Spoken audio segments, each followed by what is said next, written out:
Once upon a midnight dreary, while I pondered weak and weary over many a quaint and curious volume of forgotten lore, while I nodded, nearly napping, suddenly there came a tapping, as of someone gently rapping at my chamber door. "'Tis some visitor," I muttered, tapping at my chamber door, "only this and nothing more." Distinctly I remember it was in the bleak December, and each separate dying ember wrought its ghost upon the floor. Eagerly I wished the morrow, vainly I had sought to borrow from my book surcease of sorrow, sorrow for the lost Lenore, for the rare and radiant maiden whom the angels call Lenore, nameless here forevermore. And the silken, sad, uncertain rustling of each purple curtain thrilled me, filled me with fantastic terrors never felt before, so that now, to still the beating of my heart, I stood repeating, "Is some visitor entreating entrance at my chamber door? Some late visitor entreating entrance at my chamber door? This it is, and nothing more." Presently my soul grew stronger, hesitating then no longer. "Sir," I said, "or madam, surely your forgiveness I implore. But the fact is I was napping, and so gently you came rapping, and so faintly you came tapping at my chamber door, that I scarce was sure I heard you. Here I opened wide the door.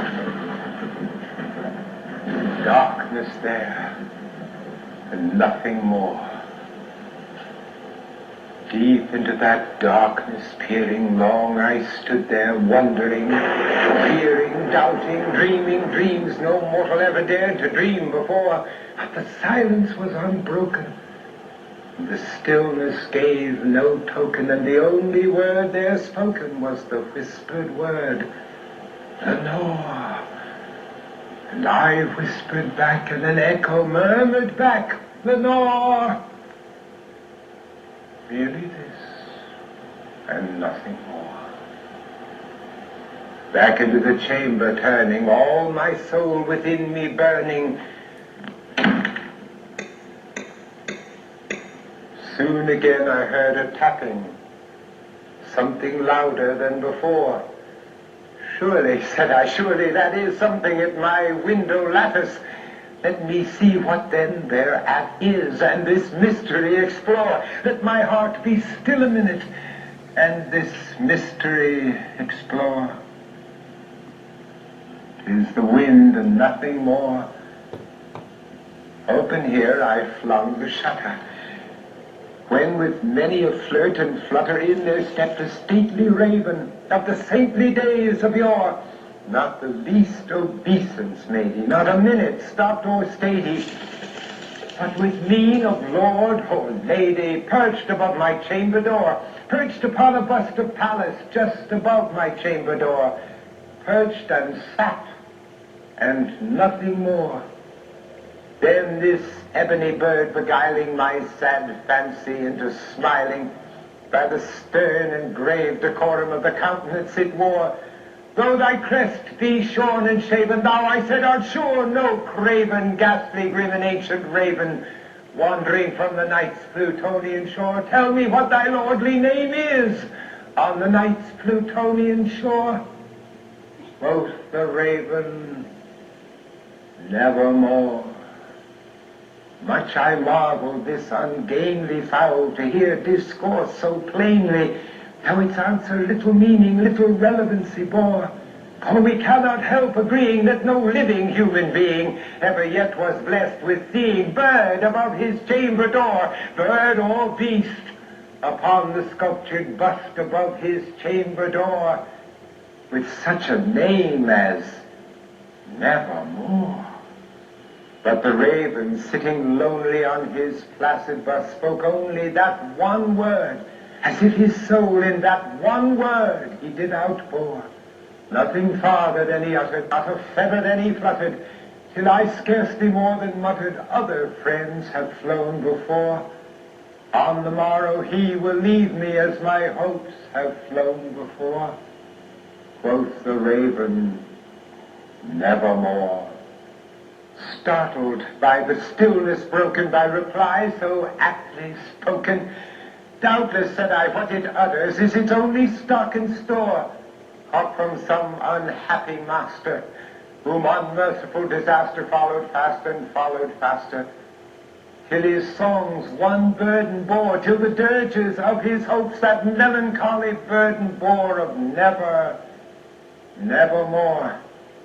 But the raven, still beguiling all my sad soul into smiling, straight I wheeled a cushioned seat in front of bird and bust and door, and upon the velvet sinking I betook myself to linking fancy unto fancy, thinking what this ominous bird of yore, what this grim, ungainly, ghastly, gaunt, and ominous bird of yore meant in croaking nevermore.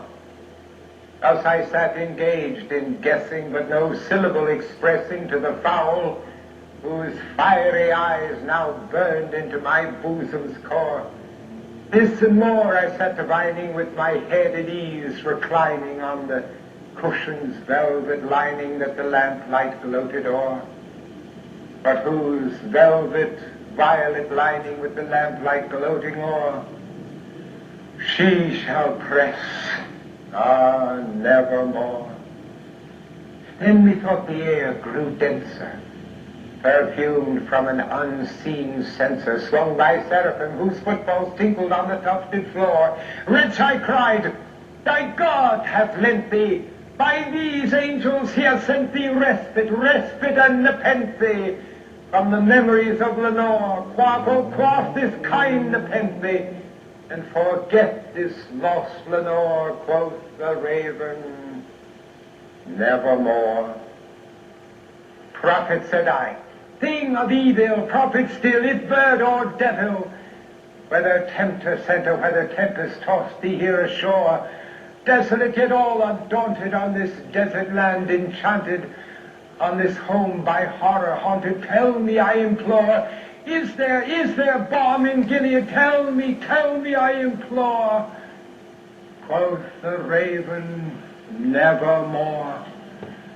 Prophet, said I, thing of evil, prophet still, if bird or devil, by that heaven that bends above us, by that God we both adore, tell this soul with sorrow laden, if within the distant Aden it shall clasp a sainted maiden, whom the angels name Lenore, clasp a rare and radiant maiden, whom the angels name Lenore.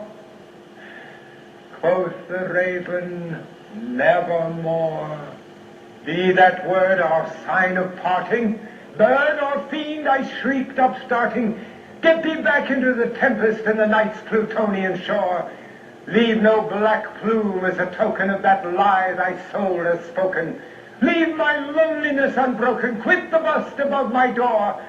Take thy beak from out my heart, and take thy form from off my door.